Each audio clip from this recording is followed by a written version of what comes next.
Good morning, ladies and gentlemen. This is the third summit here in Paris, and we are delighted to welcome all of you. It's fantastic to be back in Grand Bleu. This is an event that we always look forward to have all the Microsoft and academics from around Europe and the world. And it's my great pleasure now to introduce Nicolas Gaume from Microsoft France, who's going to give us a few words. Thank you. Thank you. Well, hello everyone. Microsoft France loves research. So it's a great pleasure and great honor to welcome you in Paris. You've always been very welcome. As head of DX, which really takes care of ecosystem and partnerships, I follow the MS research activity in France with Pierre-Louis and Bernard from the senior leadership team in Paris. So it's a great, great pleasure to welcome you. Have a wonderful stay, a productive workshop, and a lot of good time also in Paris. And without further delay, I would like to invite Peter Lee to join me on stage for his keynote. Peter Lee, Corporate Vice President of MS Research. Have a wonderful, productive day.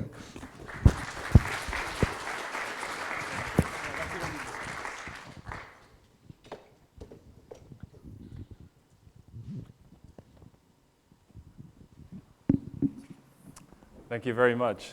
It's very nice to be here. I have it on good authority for any Microsoft employees here that there is always office space for anyone who wants an extended stay in Microsoft Paris.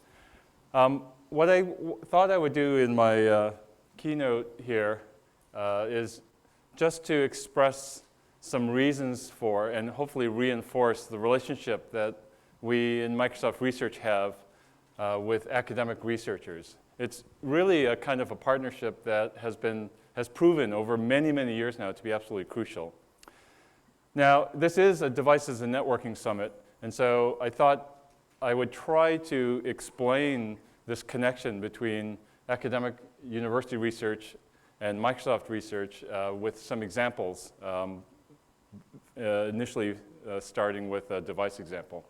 And so let me start with this picture. Some of you might be familiar with this. This is a piece of an experimental apparatus, a fairly late-stage prototype of an audio array developed by Ivan Tashev and his research group in our labs in Redmond. And this is a system that, if you look at it, it's a fairly bulky device, but the device, importantly, has an array of 9 microphones, 9 very, very nice microphones. And this device was used very early on in a study of the cognitive and biomechanical processes of adaptive beamforming. And the adaptive beamforming in this situation is really directed at the famous cocktail party problem, which the university community around the world has seen so much dramatic progress just over the last 3 or 4 years, particularly with the advent of deep neural nets applied to the problem. But here, this is not a machine learning or deep neural net based mechanism, but in fact, a physical mechanism that's designed to take differences in the time of flight of audio signals in order to be able to localize both the direction information for sources of sound, as well as clean up the input signal and be able to hear a point source anywhere in a room. And in fact, this prototype and a small number of others like it were built and tested in about 500 homes in the Seattle area in order to test the ability of this thing to hear in very noisy environments in normal homes. Now, to explain that problem, I use this famous photograph, which is an old picture taken from the floor of the New York Stock Exchange. And I really love this photo because you see here the remarkable ability of people to do a kind of adaptive beamforming. Here in the middle, you see in this trading floor, just imagine the pandemonium and the noise in this environment. Not just people shouting, but lots of bells ringing and machines whirring, just a gigantic kind of cacophony of sound. And yet, a person is able to focus on another person in the room, and by doing a remarkable amount of processing in the differences in time of flight and differences in amplitude in your two ears, able to focus your hearing on a specific person in the room. Just truly remarkable. And that device with the 9 microphones was really designed to accomplish the same thing, but in a machine. Now, this work by Ivan really started in the mid-1990s. There were some early publications in bioengineering journals. And then at some point, a very, very interesting product executive, a very imaginative and creative one, Alex Kipman, saw the device and said, I want that. But I want it in a device that is much, much cheaper. And so can you make one just like that, but with much cheaper components? And then, well, it's a little bit too big. So how about just 4 microphones instead of 9? That'll also make it cheaper. And what about eliminating the push-to-talk button? That prototype had a button so that you had to push the button, and then it would listen, and then you would let go of the button, and it would stop listening. And that would help control the drift in the components. And finally, what about a pleasing calibration for arbitrary living rooms? That initial prototype, when it's set up in a person's living room, would emit a very, very high-pitched, quite an unpleasant sound in order to get the reflective properties of the room. And instead, Ivan was asked whether that tone could be eliminated completely, or if it had to be there, whether it could be a pleasant piece of music. And so as all of this is requested by the product executive, the obvious answer is no. This is complete science fiction. And in fact, I think in the research field, particularly in the academic research domain, all of this is really beyond the realm of technical possibility and in the realm of science fiction.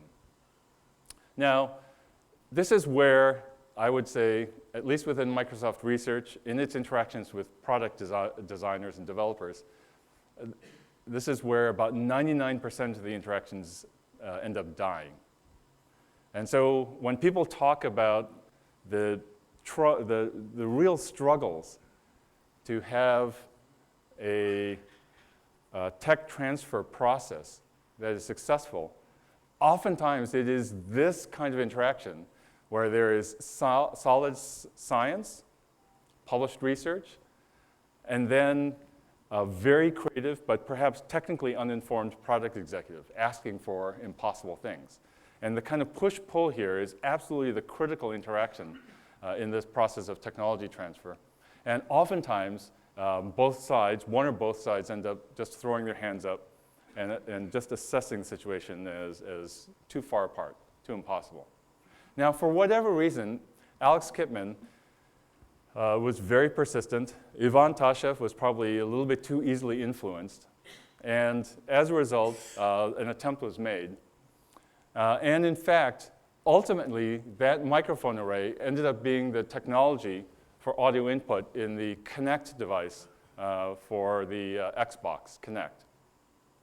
And for reasons that aren't really fully understood in terms of the physics, the audio array, the 4-element audio array, and that's a 4-element audio array with a manufacturing cost of much less than $1, works brilliantly.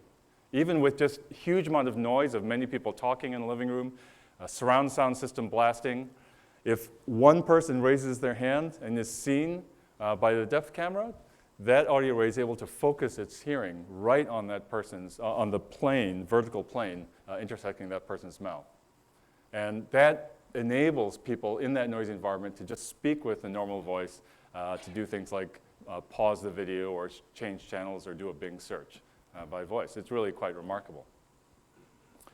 And so all of that is just the 1 out of 100 kind of successful cases where something magical kind of happens, where there's enough persistence and enough an attempt in order to try to bridge this gap between the sound science and research to some new product concept. And then for Microsoft Research, it becomes very important to publish our results. And this is the first front page of the primary research paper that was written on this adaptive beamforming technology. One thing I'll note is that, two things I'll note is that this paper was co-authored with academic partners. Those academic partners actually are very important to us. About 80% of the published research that Microsoft Research produces is published in collaboration with university researchers. And the second thing to note about this paper is that it was submitted about 8 months ahead of the launch of the Kinect device.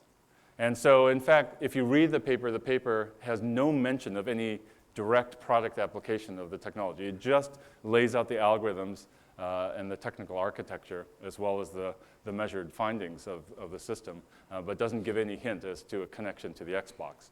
And in fact, quite a bit of the research that is published by Microsoft Research has that flavor. It's research that is informed or motivated by some product development, but of course, we're not revealing secrets about our products ahead of time, and so we're just sticking to the core science. The third thing that's very interesting about this paper is it was actually rejected.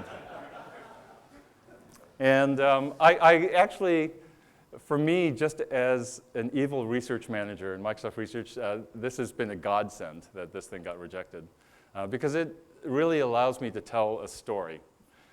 And it is, if you read the paper, I actually think, I've read the paper actually many times now, because this is quite a few years old at this point.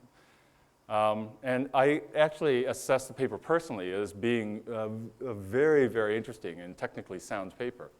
But at the time that it was submitted for publication, there was really no reason to believe, given all the constraints and requirements from the product developers, that this particular architecture and algorithm would work. And in fact, the reviewers were very, very clear in their assessment of the paper. And in fact, there were 5 reviews, referee reports. The 5th one was rather brief, just 1 paragraph dismissal of the paper. And the other 4 quite lengthy reviews were very clear in their skepticism about the results.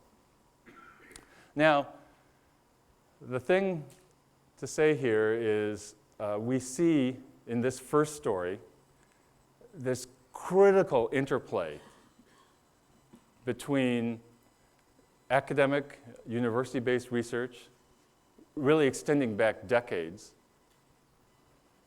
and an assessment of what's possible.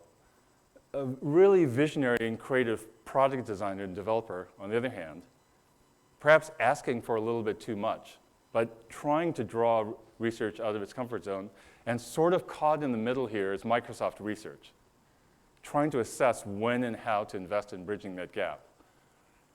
And that gap is exceptionally narrow, very deep, but narrow. And in fact, the way I like to say it is that there's an exceptionally thin line between a visionary product concept and design and science fiction.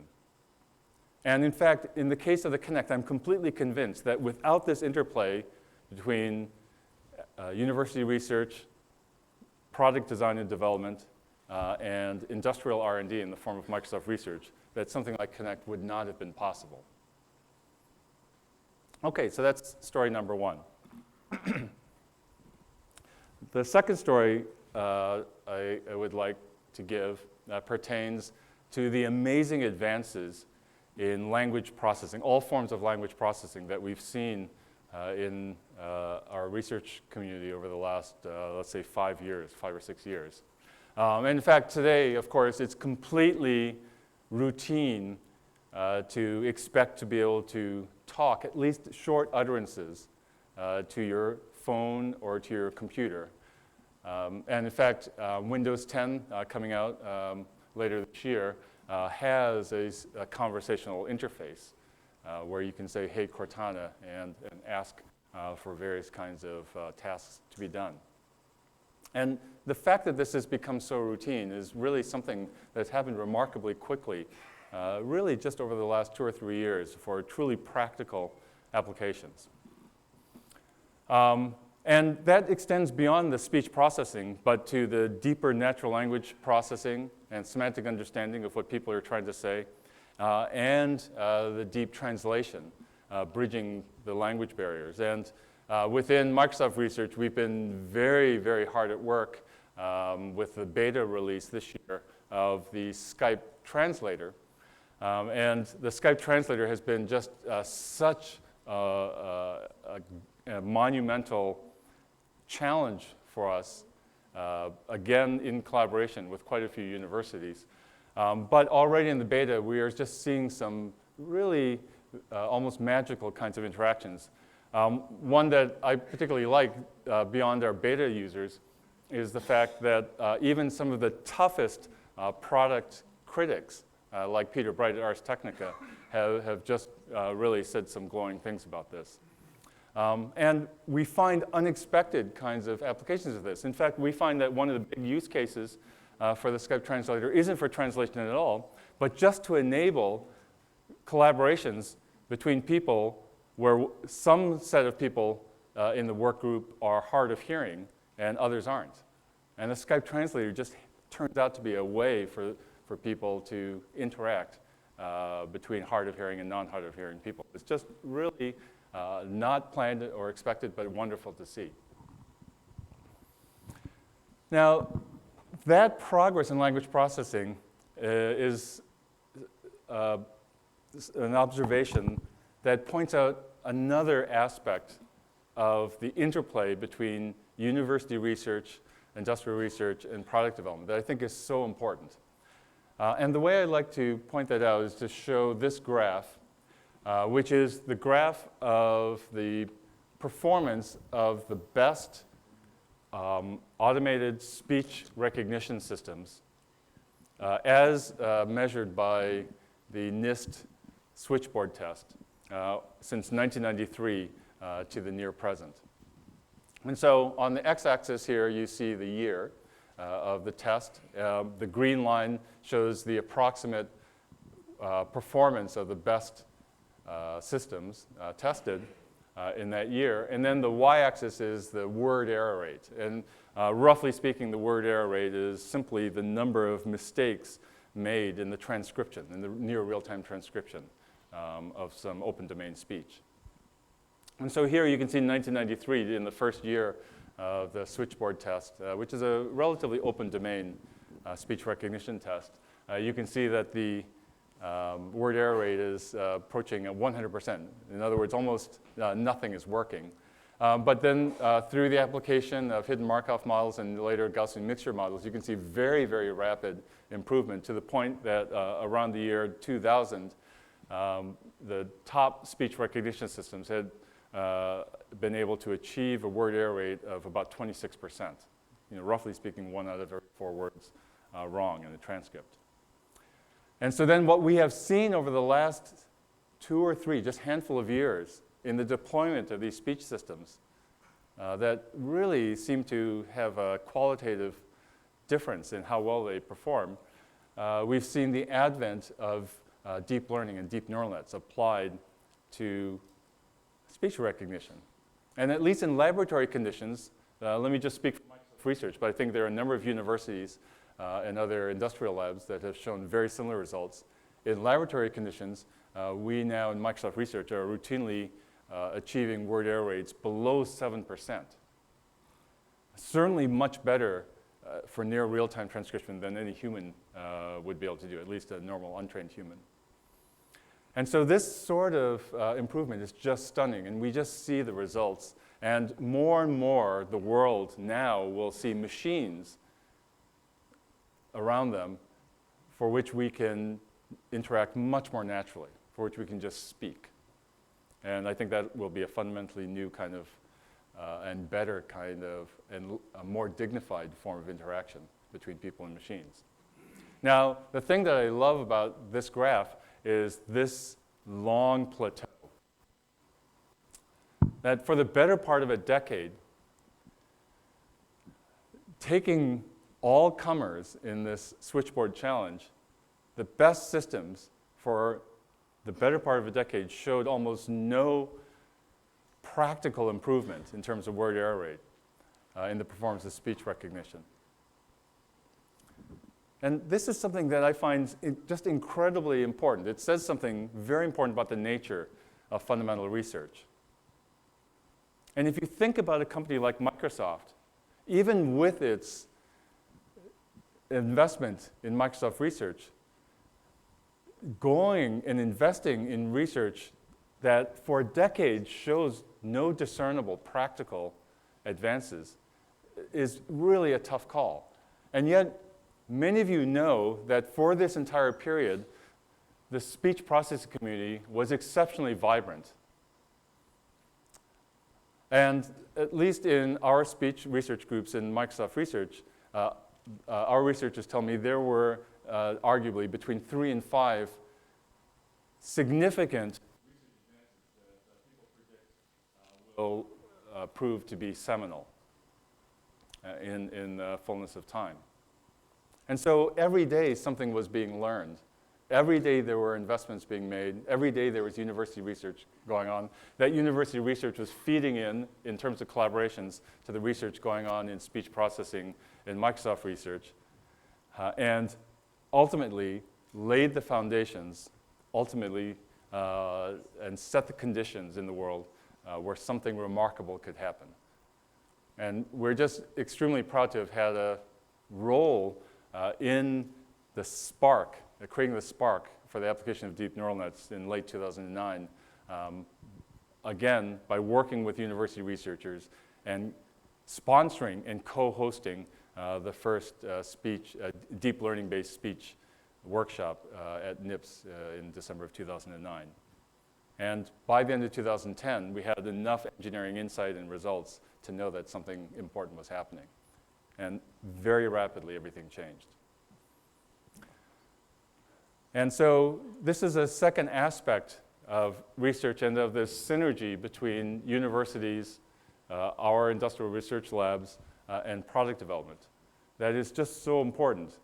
By engaging with universities in Microsoft Research, we gain an ability and a stick-to-itiveness in our research that is so important, because research is such a long game. And we position ourselves to be in a place where we can really be at the forefront and be out first with major advances as they happen. And of course, this is going much, much further. This is a picture of a colleague of ours in Microsoft Research, Lily Chang. She runs a part of Microsoft Research called the Fuse Labs, which is the Future User and Social Experiences Lab. She's very happy because if you haven't tried howolds.net, this is a very delicate thing to do, but this photo of Lily was taken on her 20th anniversary as an employee at Microsoft, and so apparently she started when she was 8 years old.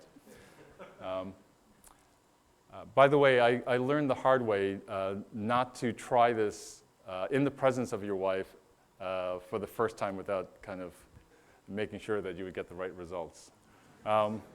But the point here is that we are now in a situation in the advancements of some of the core AI technologies, not just speaker recognition, but face verification detection, various kinds of computer vision technologies, and deeper natural language processing, that we're able to provide these as cloud-based tools for developers. And just 2 weeks ago, we released in beta form, still with just an internal beta project name called Project Oxford, a set of services to provide researchers and application developers some of the best and most advanced AI core technologies.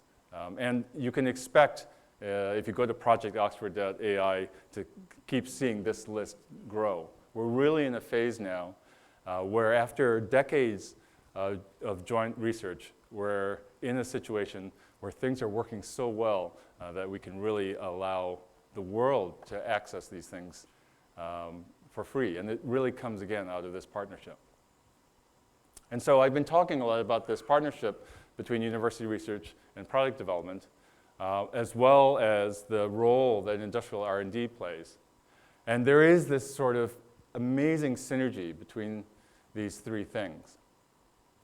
And I hope with these two examples, I've convinced you of that.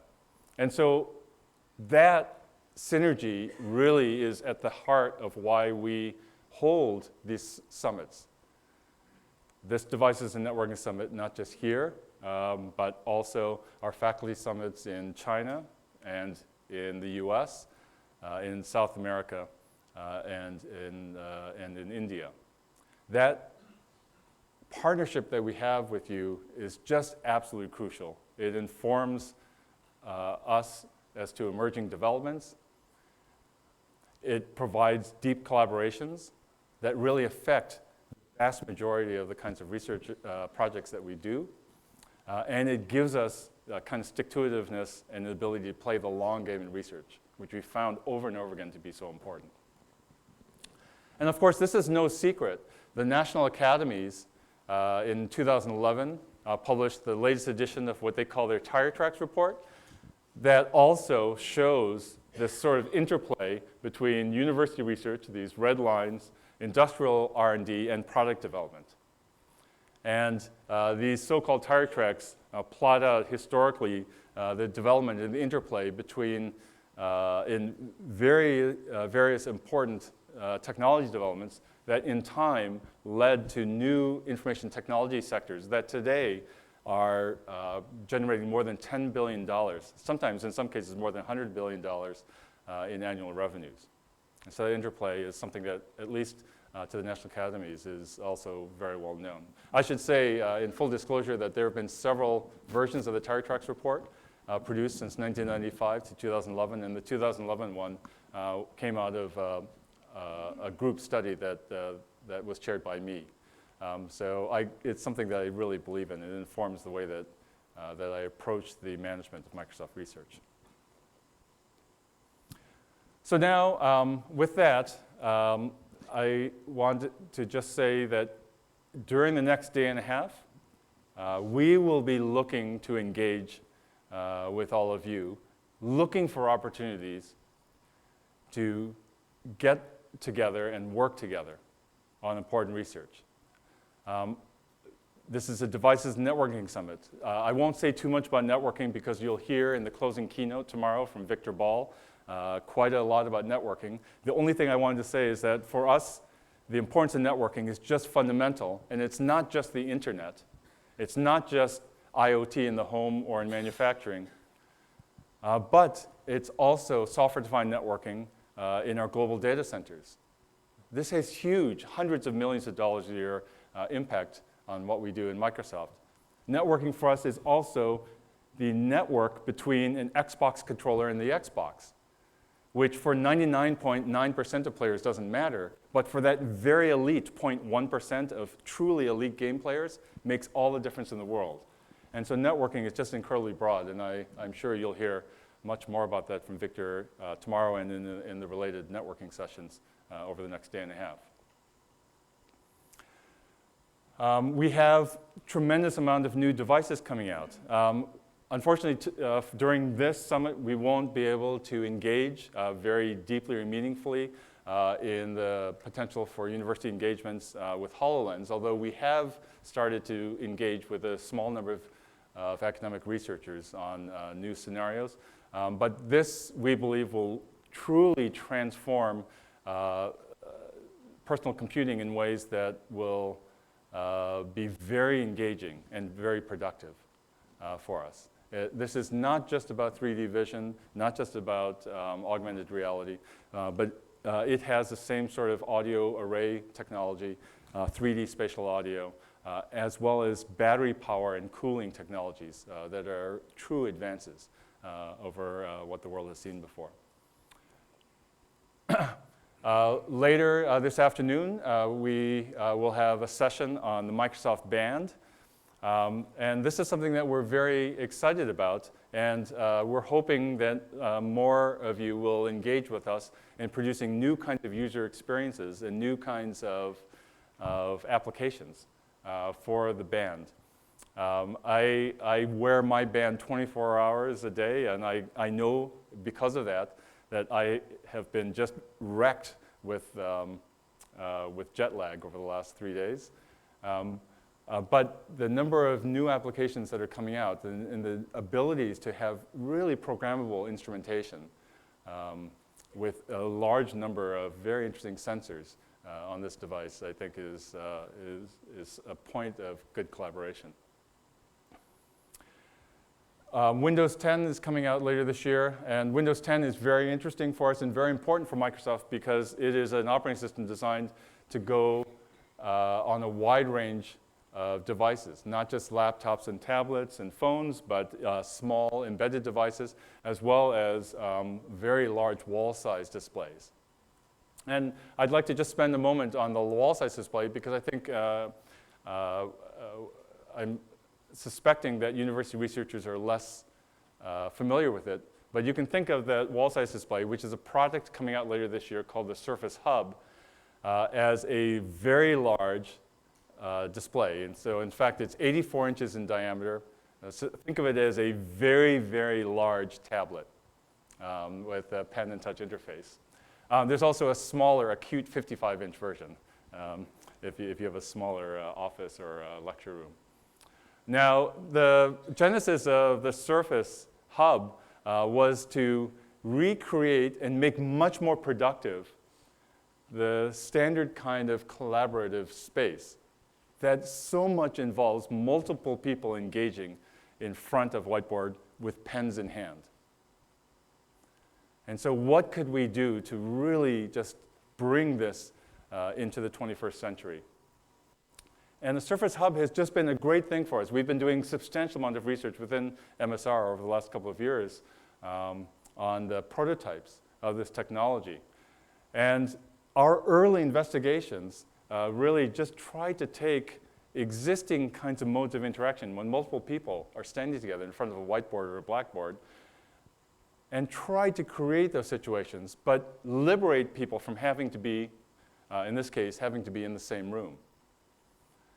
And we're finding already, just in these early investigations, some really engaging forms of interaction. The one I like is marked B there, where those two collaborators are not in the same room.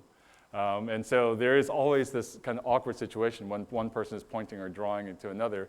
And so you can see the warping of a person's arm, which is a little bit strange when you first experience it. Becomes very natural in time. It's something I love. We recognize that perhaps there's less familiarity since this product isn't on the market yet, but it will be later in this year. And so we would really like to invite greater interest in the university community in the SurfaceHub. And so for the SurfaceHub, we are announcing a new request for proposals that would enable you to make a proposal to receive a SurfaceHub as well as a grant. And we hope that this will support new forms of research in collaborative work, in HCI, in natural use interactions, and more. And so if you have an interest in this, please see surfacehubresearch.com. And there'll be more information as soon as the product launches, which is fairly imminent. OK, so let me close by just saying I really hope that you enjoy the next couple of days.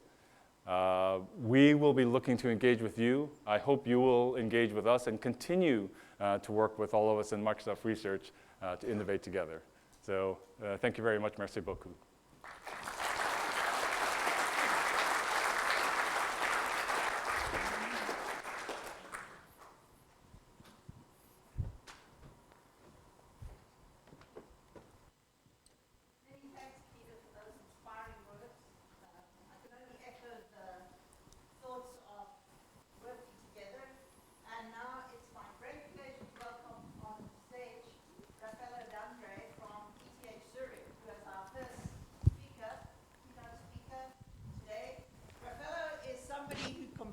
Thank you, who combines academics, business, and the arts. He's done all three, and he's going to give us a taste of all of those. He has been co-founder of 2 very successful companies. He is currently the Director of Dynamic Systems and Control at ETH, and exhibited in some very prestigious places like the Venice Biennale, and so forth. I think that one of the things that he told me just before we started, I said, was there something you would like us to know about you? And he said, I've never owned a Mac. So with that, I shall welcome on board. Thank you.